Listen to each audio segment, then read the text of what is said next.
قال النبی صلی اللہ علیہ وسلم من کذب علی متعمدا فلیتبوأ مقعدہ من النار۔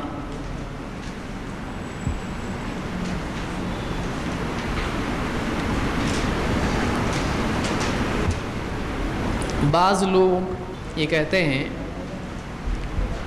کہ اگر ہم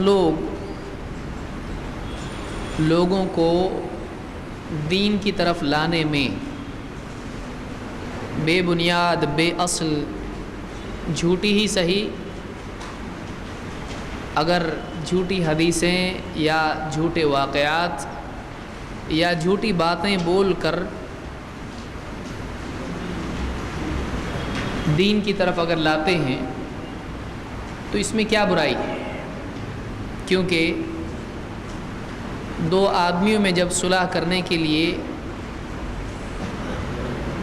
جھوٹ بول سکتے ہیں، بات میں کمی زیادتی کر سکتے ہیں، تو پھر دو آدمیوں سے بڑھ کر اللہ اور بندے کا رشتہ ہے۔ اگر ایک بندے کو اللہ سے ہم جوڑتے ہیں تو یہ دوسرے مسلمان سے جوڑنے سے بھی بڑا ہوا ہے، تو اس میں کیا برائی ہے؟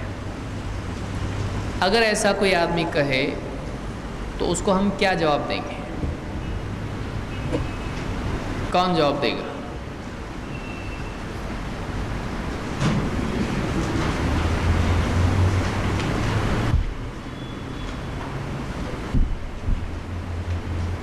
نہیں سنے؟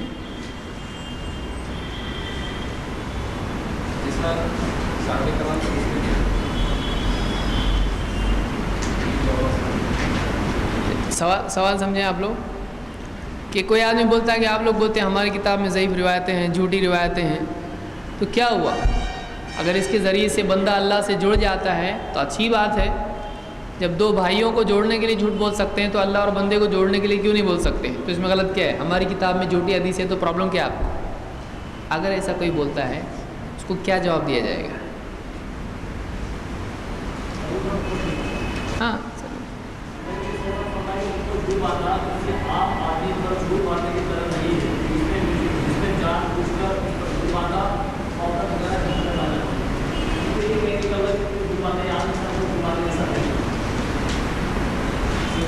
ہو گئے جواب؟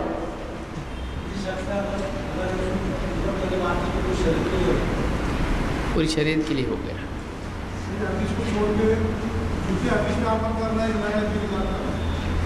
نیا دین ایجاد کرنا ہے، صحیح ہے، اس کو مرتب ہم کو بولنے آنا چاہیے۔ اس کو ہم بولیں گے دیکھو مان لو کہ تمہاری بات صحیح ہے کہ دو مسلمانوں میں جوڑنے کے لیے جھوٹ بول سکتے ہیں، تم بول رہے ہو اس لیے ہم ٹھیک ہے مان لی تھوڑی دیر کے لیے، لیکن کیا دو مسلمانوں میں جوڑنے کے لیے ایک دوسرے سے تعلق قائم کرنے کے لیے ان کا کسی مسلمان کا جملہ جھوٹے طور پر پہنچا سکتے؟ اگر مان لو اس کو، اگر ایسا صحیح ہے تو کیا اس کی جگہ نبی صلی اللہ علیہ وسلم کو بھی لے سکتے ہیں؟ نہیں لے سکتے ہیں۔ یعنی یہ عام قاعدہ جو عام مسلمانوں کے لیے ہے، کیا وہ نبی کے بارے میں بھی لاگو ہوتا ہے؟ تو وہ کہاں سے معلوم ہوا لاگو ہوتا ہے؟ یہ لاگو نہیں ہوتا ہے، حدیث میں خود الفاظ ہیں۔ کیا الفاظ ہیں؟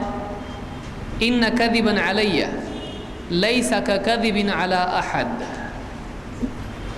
مجھ پر جھوٹ بولنا، مجھ پر جھوٹ باندھنا کسی اور پر جھوٹ بولنے کی طرح نہیں ہے۔ تو اس میں آپ نے فرق کر دیا کہ کسی اور کے اوپر جھوٹ بولو تو اس کا معاملہ الگ ہے، اور مجھ پر جھوٹ بولو گے اس کا معاملہ الگ ہے۔ تو اس کو عام قاعدے میں لے سکتے ہیں، جوڑنے کے قاعدے میں نہیں، کیونکہ آپ نے خود بتایا الگ ہے میرا معاملہ۔ کیا الگ ہے؟ تو جیسا بتایا کہ آپ صلی اللہ علیہ وسلم کے بارے میں آپ کا قول اور آپ کا عمل وہ دین میں حجت ہوتا ہے، لیکن فلاں بکر یا زید یا عمر یا عمیر یا عمر ان کا قول یا عمل دین میں حجت ہوتا ہے؟ نہیں ہوتا ہے۔ کسی آدمی کا قول یا عمل اس کا دین میں حجت ہے؟ عام آدمی کا کوئی قول حجت نہیں ہے۔ ہاں اللہ کے نبی صلی اللہ علیہ وسلم یا صحابہ کا مجموعی عمل دین میں حجت ہے۔ تو آپ صلی اللہ علیہ وسلم کا معاملہ الگ ہے، آپ پر جھوٹ نہیں بول سکتے ہیں۔ اور بندوں کو جوڑنے کے لیے اگر کوئی آدمی نبی پر جھوٹ بولتا ہے تو یہ آگے حدیث میں کیا آیا، جو مجھ پر جھوٹ باندھتا ہے جانتے ہوئے وہ اپنا ٹھکانہ جہنم میں بنائے۔ اس کی خاص وعید ہے۔ کیا ایسا کسی اور جھوٹ کے بارے میں آیا ہے؟ نہیں، یہ الگ وعید ہے کہ وہ اپنا ٹھکانہ خود جہنم میں بنا لے۔ ایسا کہا گیا یہاں پر کہ وہ جہنم میں جائے گا، جملہ کیا ہے؟ وہ اپنا فَلْيَتَبَوَّأْ، مقعد کس کو کہتے ہیں؟ مقعد بیٹھنے کی جگہ، بیٹھک، گدی، تخت، جہاں آدمی ایک دم تشریف رکھے، بیٹھ جائے آرام سے، سکون سے رہے، رہنے کی جگہ، اس کو کیا کہتے ہیں؟ مقعد۔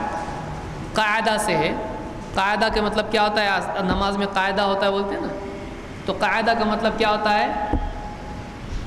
الذین یذکرون اللہ قیاما وقعودا وعلی جنوبہم۔ قعود بیٹھنا، بیٹھی ہوئی حالت، تو مقعد کہتے ہیں بیٹھک کو، کہ ایک آدمی سکون سے بیٹھ جائے، ٹھکانے کو کہتے ہیں۔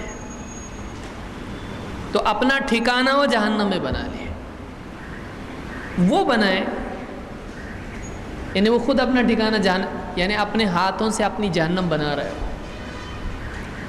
وہ چاہتا تو چپ ہو سکتا تھا، لیکن اس نے کیا کیا؟ نبی پر جھوٹ بولا، اور جانتے ہوئے بولا ہے۔ تو گویا کہ جیسا آدمی کہتا ہے اپنے ہاتھ سے اپنی قبر خود کھود رہا ہو، تو یہ کیا ہوا؟ یعنی یہ اپنے آپ کو ہلاکت سے بچانے کی بجائے اپنے آپ کو خود کیا کر رہا ہے؟ وہ ہلاکت میں ڈال رہا ہے۔ تو اپنا ٹھکانہ جہنم میں بنا لے، یہ حدیث میں اس آدمی کے لیے اللہ کے نبی صلی اللہ علیہ وسلم نے کہا ہے۔ تو یہ معلوم ہوا کہ عام لوگوں پر جھوٹ بولنا، نبی صلی اللہ علیہ وسلم پر جھوٹ بولنا، یہ دونوں الگ معاملات ہیں۔ سمجھا؟ ٹھیک ہے۔